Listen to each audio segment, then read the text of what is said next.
Have you ever taken a portrait on your phone and it doesn't look right? The face looks a little weird, the background feels messy, the lighting is off, and somehow it doesn't just feel like that attractive portrait that you wanted to capture. Even though you had a good location, a good subject, and a decent phone, that is the frustrating part. You know the photo could have been better, but you don't know what exactly went wrong. And most people assume it is because their phone is not good enough, but that is not the problem.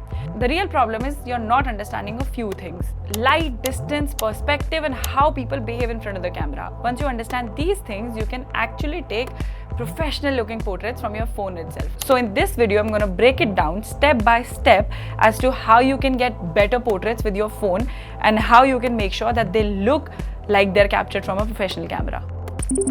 The right mode. Let's start with the portrait mode. If you're not using it, you're missing out on one of the easiest tools to improve your portraits. Portrait mode uses depth estimation either through multiple cameras or AI-based subject detection to separate your subject from the background and simulate blur.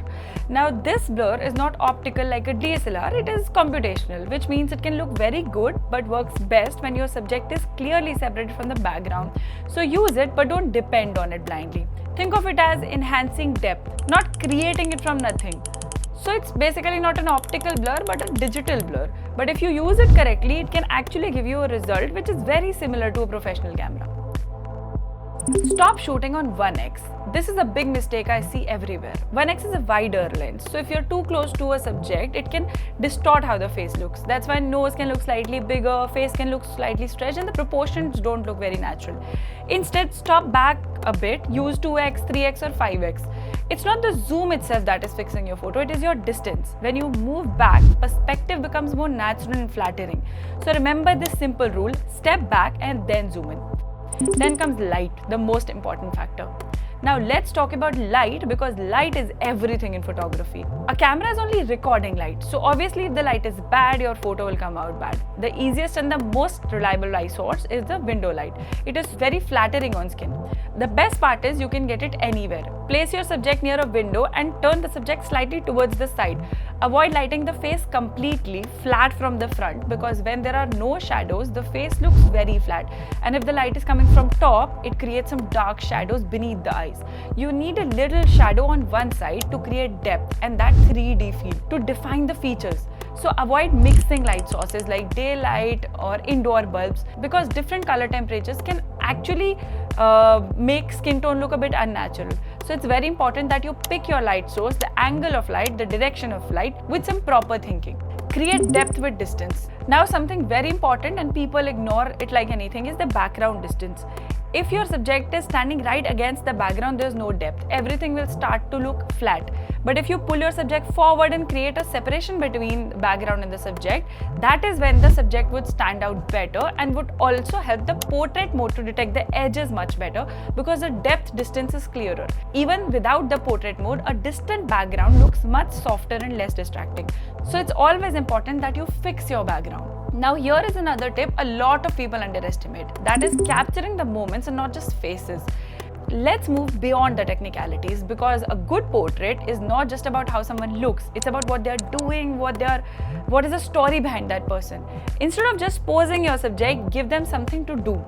Drink tea, walk, work, talk, anything real. Because when a person is engaged in some sort of an activity, their expressions become natural, their body language relaxes, and the photo starts to feel real instead of forced. So in this village when I was shooting, I just didn't want flat portrait of faces. I wanted to capture the essence of their lives, how they sit, how they work, what do they do in their daily life.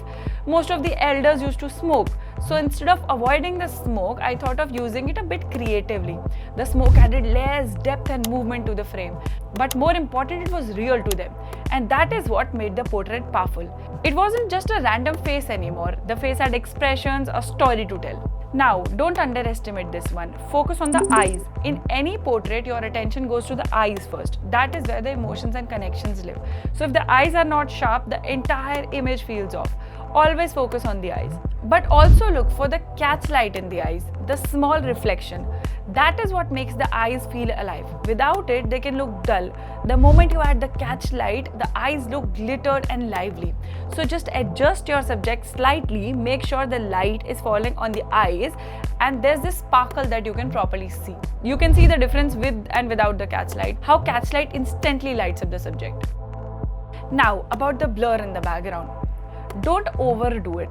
Let's talk about editing. Too much blur can actually ruin your portraits. Phones create blur using software, and when you push it too much, the photo starts to break, especially around the hair and the edges. So, because a lot of times the edge detection of the phone might not be that accurate. You will see unnatural cutouts or background bleeding. In most natural portraits, blur is moderate, not extreme. So make sure you keep it subtle. I usually keep it around 3 to 5 depending on the scene. Always check your edges. If something looks off, reduce the blur slightly and that will usually do the job.